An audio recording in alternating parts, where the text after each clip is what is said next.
You know, I've always dreamed of owning a piece of history.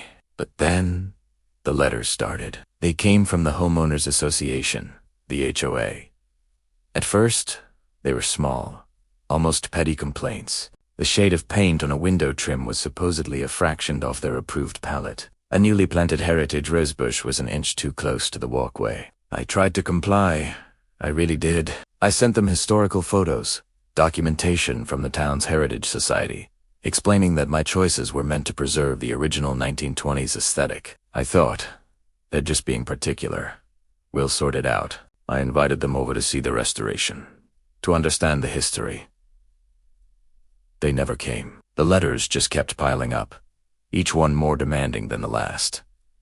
It escalated quickly. The complaints became fines. $100 for the paint, $200 for the rose bush, $500 for the antique steel mailbox not being on their pre-approved list of modern plastic models. It was absurd. I was being fined for restoring a historic home to its original glory. He wrote back appealing each fine, providing more evidence, more historical context. It felt like I was talking to a brick wall. A very expensive, bureaucratic brick wall. The fines started compounding with late fees, ballooning into thousands of dollars. It was a nightmare. I was just trying to do something good for the community, and this faceless organization was trying to bleed me dry. Then came the day I'll never forget. I was in the garden, finally enjoying the fruits of my labor, when a sheriff's car pulled up my long, restored driveway. I thought maybe they were just admiring the house like everyone else. But then a deputy got out, holding a thick envelope, and his expression was all business. He walked up to me and handed me the papers. It wasn't just a notice. It was a final warning. The HOA had placed a lien on my property for the unpaid fines, which had now spiraled into an astronomical sum. The notice was cold and clear. Pay the full amount within 30 days, or they would begin foreclosure proceedings. I couldn't believe what I was reading. Foreclosure. After everything I had put into this home, the deputy explained it was a civil matter, and he was just serving the papers. He even looked a bit sympathetic, saying he'd seen the work I'd done and that the house looked amazing. But then he delivered the final, chilling message from the HOA. A quote they'd apparently wanted passed along. He said, and I quote, "Pay up, or we'll destroy everything you've built. Destroy it, not just foreclose, not just take it, but destroy it." The word echoed in my head. They wanted to bulldoze my dream, this piece of history, all because of a disagreement over paint colors and mailboxes. My heart sank. I felt a mix of fury and helplessness. How could this be legal?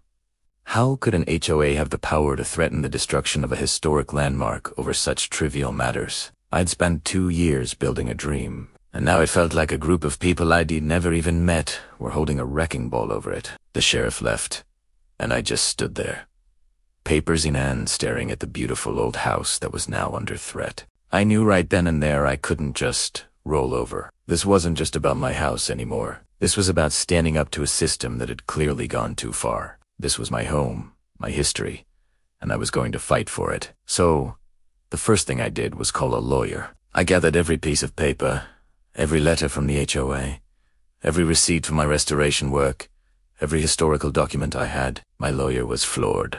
He said it was one of the most aggressive and baseless HOA actions he'd ever seen. He explained the legal battle ahead would be tough and expensive. The HOA had deep pockets, funded by all the homeowners they governed. But he also saw we had a strong case. Their demands were unreasonable, and their threat to destroy the property was a massive overreach, potentially even illegal.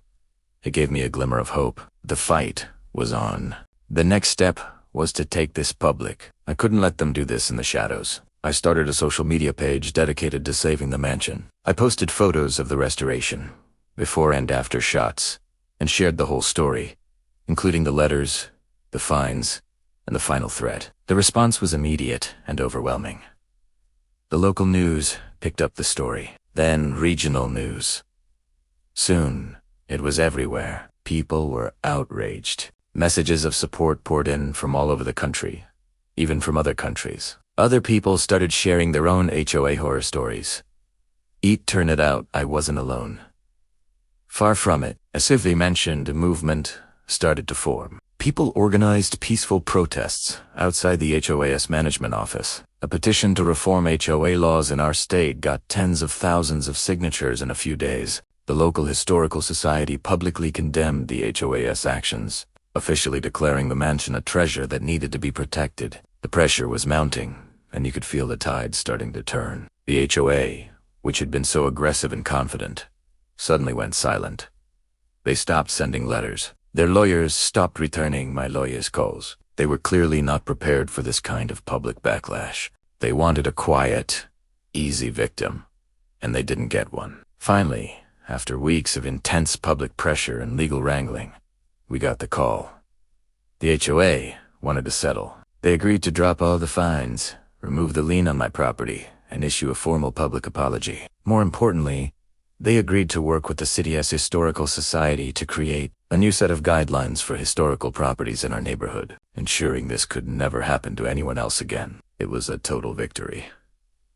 We didn't just save my house. We changed the system. Standing on my porch, looking out at the home I fought so hard for, I felt an incredible sense of relief and pride. This house wasn't just a building anymore. It was a symbol of what can happen when a community comes together to fight for what's right. Thank you all so much for following this journey and for all your support. It meant the world to me. Don't forget to like and subscribe for more updates on the mansion and future projects.